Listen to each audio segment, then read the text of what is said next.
All right. So I know last video had some technical difficulties. I'm hoping we luck out and skip those this time around. Diving into sword and buckler work, I'm going to start talking a little bit more about how to react from the wards and what to do against sieges and kind of how things work. So quick kind of recap explaining where we're going, why we're going there, and what's working on. So we spent the last several videos talking about sieging in the city that I'm sieging. If I'm coming in to say Habschild, I should immediately press through out and drive against there. This creates a lot of forward momentum, a lot of forward energy, and really helps drive you through your target, able to walk through that way. You know, whatever side I'm on, I can catch, control, working through there. As a corollary to that, we've kind of talked a lot about pressing down into 7th, being able to work from Habschild, catching an attack, catching a motion, driving it through, driving it down, and setting things up. With those things in mind, we've talked a lot about how when you're in a ward, when you're in this kind of safe position, if someone's coming in, you don't want to step in with this attack, right? You want to do this at proper time where I throw my cut and follow after. I'm still overcommitting to someone who we're going to at least assume is driving against us. So if that's our base point, me throwing this cut and following after it, even working with my shield, puts me in a lot of danger. I don't know I have control of the center before I've driven in, and that's kind of the main focus of 133 and where things really start to fall apart. If I just kind of step in, assuming I have center, and if I don't, I'm putting myself at risk.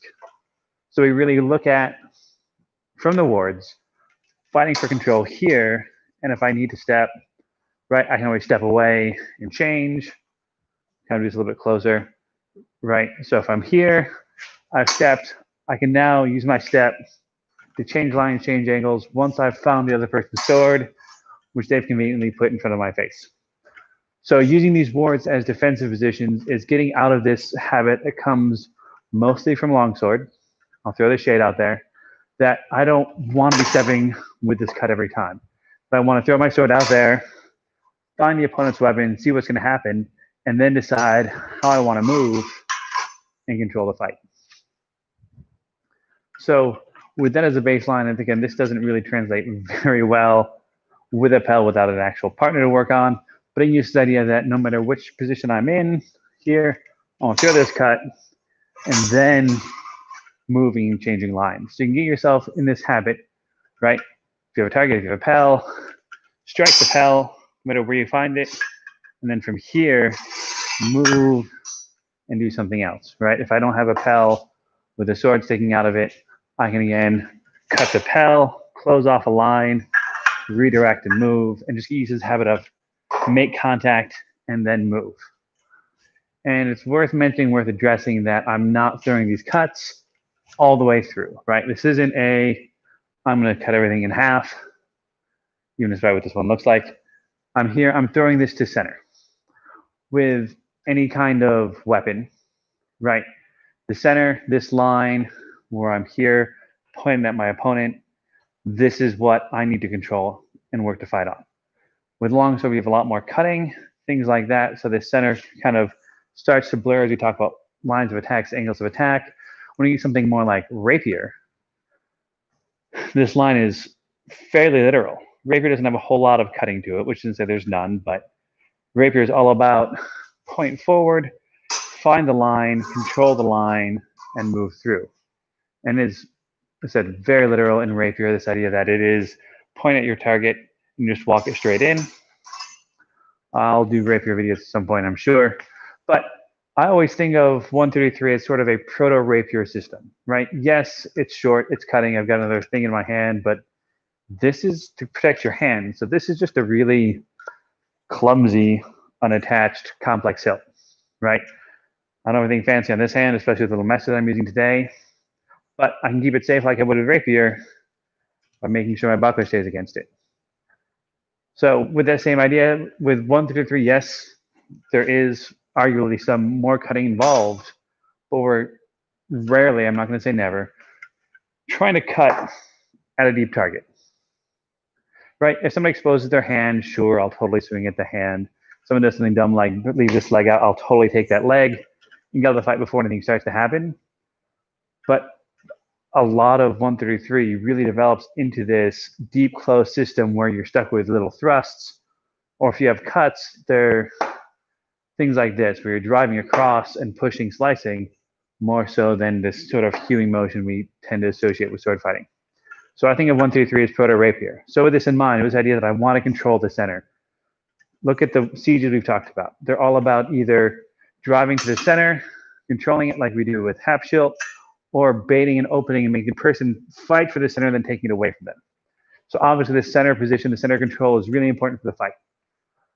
If the person is sieging in and they're doing it properly, their siege is going to be out in place before they get close enough for you to react. So they're already in this wall, they're already in this structure, they're already charging in, coming in, fortified. Cutting and stepping into that is just going to get you killed faster. Because we've already lost the initiative, because we've already let the opponent take this center, take this position where they're able to drive in, drive through, we don't want to close ground for them. We want to make them close ground to us. So from our wards, really get in this habit, this practice of I throw a cut, see what's going on, and then I start doing things from there.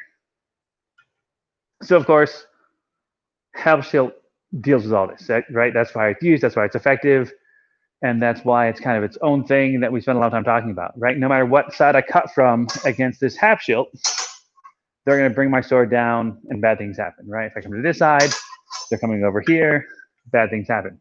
So how do I deal with that?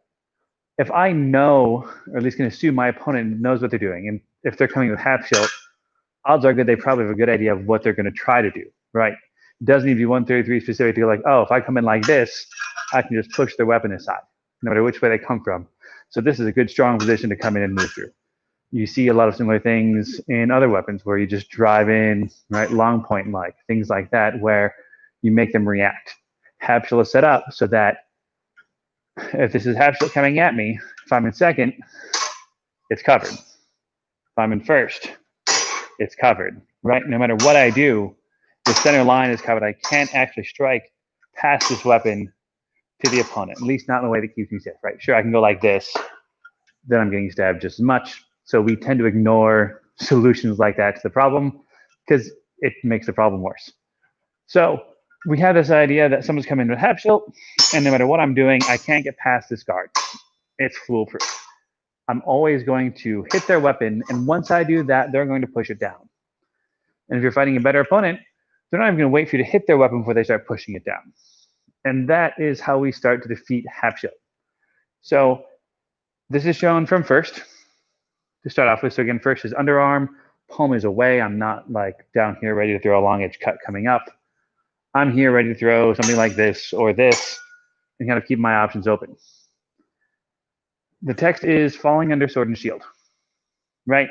So if we pretend, right, if I'm over here, here's a buckler, so there's a little buckler right here that I can't really hold in position while I do all this. But if we pretend they're sieging in, and this is the Hapschild, they should be about one step away. So one step away, perfect, right? So we pretend the Pell's my opponent, I'm a step away, I'm a step back, right? This is them in siege, they've already taken that first step to move into Hapschild. So here's my static Hapschild dummy, I'm coming in.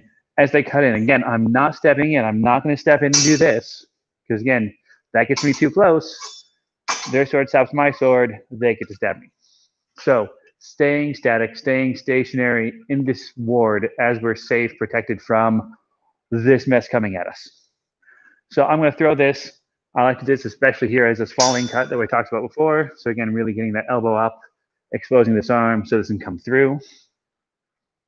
But this can come out. I'm going to act like I'm cutting at this. If I'm really mean, if I'm cutting at this hand, I'm going to really make them move the sword off the line.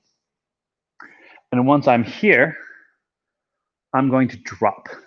And this is the falling under sword and shield, right? Instead of throwing this cut, I'm really telegraphing like, yes, I'm coming here. Yes, I'm coming at that arm that's exposed forward, but I'm not going to take it. I'm going to take it away. Once I'm down, I'm going to pick up my point, and this is where it gets awkward again with the static Pell, and wrap this back over the weapon. And guess what? Pressing back down into 7th. Like I said, everything goes back to 7th ward. So again, I'm in first. I throw my cut.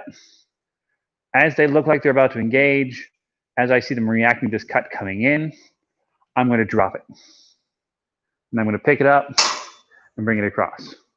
And as you can kind of see right there from my body language, this motion here is when I take that step I've been saving up. I don't want to step into this cut. You know, I step into the cut and drop it. I'm way out of position. I've overextended my sword, and there's not a lot I can really do from here that's effective because I've taken away a lot of inertia, a lot of power I've been saving. But if I throw this cut and I drop it here, sword's still in front of me. As long as I keep my arm in front and connected and locked into my body, I can step through like this and press down the sword, strike them if I want to. Right, options start showing up as I react, or as I change through and follow up my actions. So again, starting in first, throwing my cut and keeping the hand safe. This is coming in towards the strong of the sword, making them think I'm doing exactly what they want. Right, we spent the last couple of weeks drilling this, so this should feel comfortable for my partner over there. As they go to catch my weapon, I just take it away. Right, I'm falling under their sword and shield, and I'm making sure I go low. I'm not trying to strike their legs. If their leg is dumb enough to be in the way, great. That's not the goal. I'm here. I'm cutting. I'm dropping. Once I'm underneath, I'm going to pick this back up. This sword is no longer pointed at my face, right? It is over here catching this weapon, trying to push it down, push it away. I'm going to come back down on top of that and control them instead. So one more time, working from first. I throw my cut, I drop, I follow, and come around. Again,